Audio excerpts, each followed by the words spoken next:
I ask when I call on you, introduce yourself and the news organization that you represent. All right, any questions? Yeah, Sam? Sam Evans, New York Times. This is addressed to either of the delegates from the United Kingdom.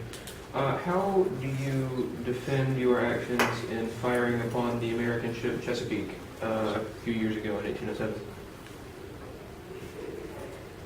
It must be understood that the United Kingdom is going to do anything in the best interest of our country without directly angering and upsetting the people of the United States of America.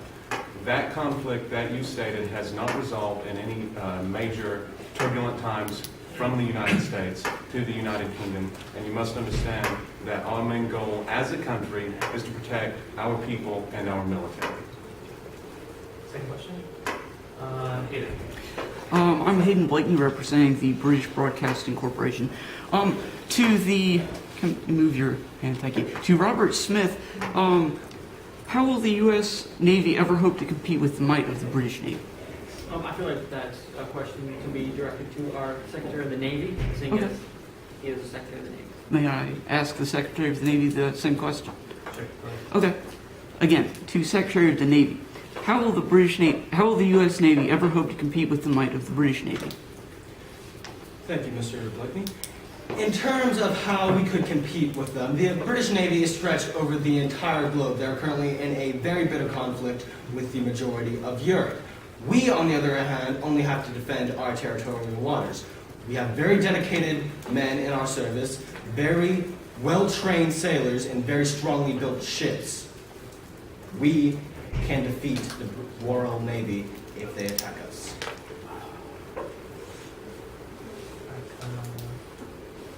Phil, yeah. I'm Wayne from Bill, and my question is towards the United Kingdom.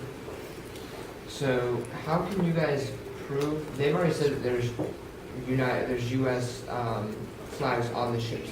How can you prove that there's any knowledge or any evidence that they are British sailors in open waters, national waters? The sailors impress on these so-called American ships, and let me point out that it's not an American ship just because it flies the Stars and Stripes. The sailors impressed on these so-called American ships are of English descent. We are not directly taking Americans, documented Americans. We are taking sailors that were loyal at one time to the English Navy and will be loyal again by law.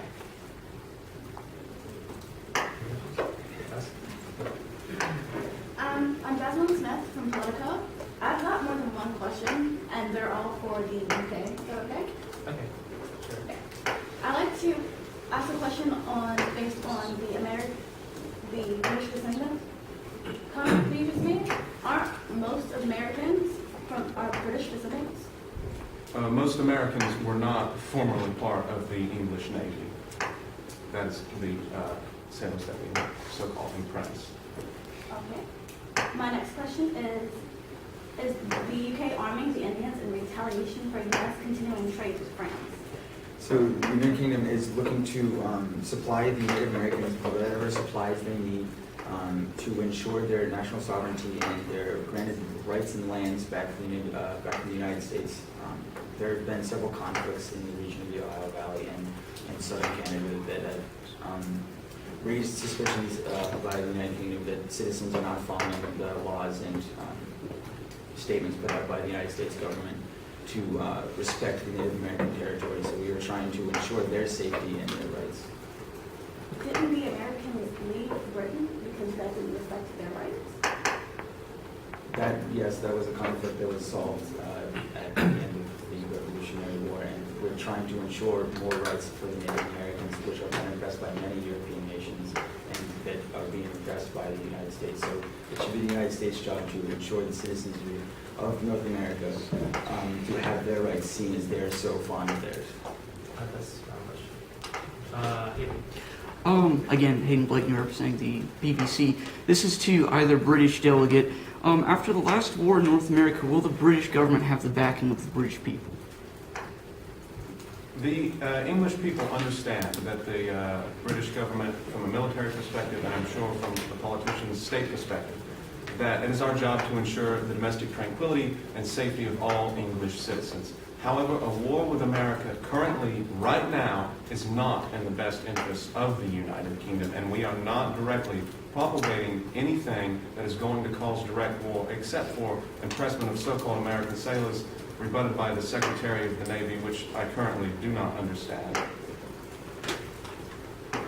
Ambrose. I'm Ambrose Bond. I'm from the Wall Street Journal. I'm just here. I want to direct a question to the two U.S. delegates and I'll ask if U.S. citizens are not returned, how will you react? How will we respond? Not war, not all-out war. That is not our goal. Our committee, our cabinet, is exploring all possibilities. War is on the table, but it is not our primary option. Right. What are some other? Our primary options are continued negotiations. There are possible economic interactions. That we are exploring all possible opportunities. Thank you. Sam. This is a question again, Sam Amos, New York Times, directed mainly to the British delegates. A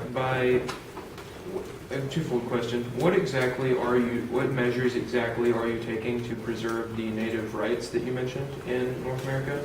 And secondly, do you not think that by providing these native tribes with more resources that they might stir up violence in the American colonies, or in the American nation?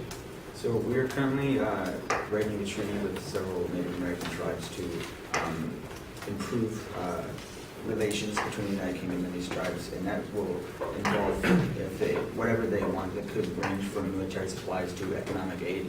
And we understand the risk of aiding some tribes that are seeking to start conflict with the Americans, but any conflict started will be because the United States is refusing to give the necessary land and rights to these tribes. So it is up to the tribes to use what we give them where they need it. All right, two more questions. Jazz? In an earlier statement you made to press during your committee, you stated to hell with the Americans. Yet you stated here during the press conference that you want to go to war. I asked the press member, have you never had, a disgruntled relationship with someone who you so necessarily need on the world? Yes, we acknowledge the importance of the United States. However, there are recent allegations and remarks containing, possible side effects of war from impressment of purely British soldiers has caused some severe turmoil in Parliament and in our cabinet. And so, yes, it aggravates many of us within the cabinet, within the legislature, and within the military ranks of the United Kingdom. But we do recognize the legitimate legislative power and diplomatic cooperation that must take place with the Americans. All right, final questions? If I remember correctly, I'm waiting from Gub. If I remember correctly, in my previous question, you stated that just because they fly an American flag, it doesn't mean they're American. That it's an American ship. Well, if the people of your country believe your country is so great and so powerful and all this, why would they want that? Why would they want to fly an American flag if they don't believe in the Americans?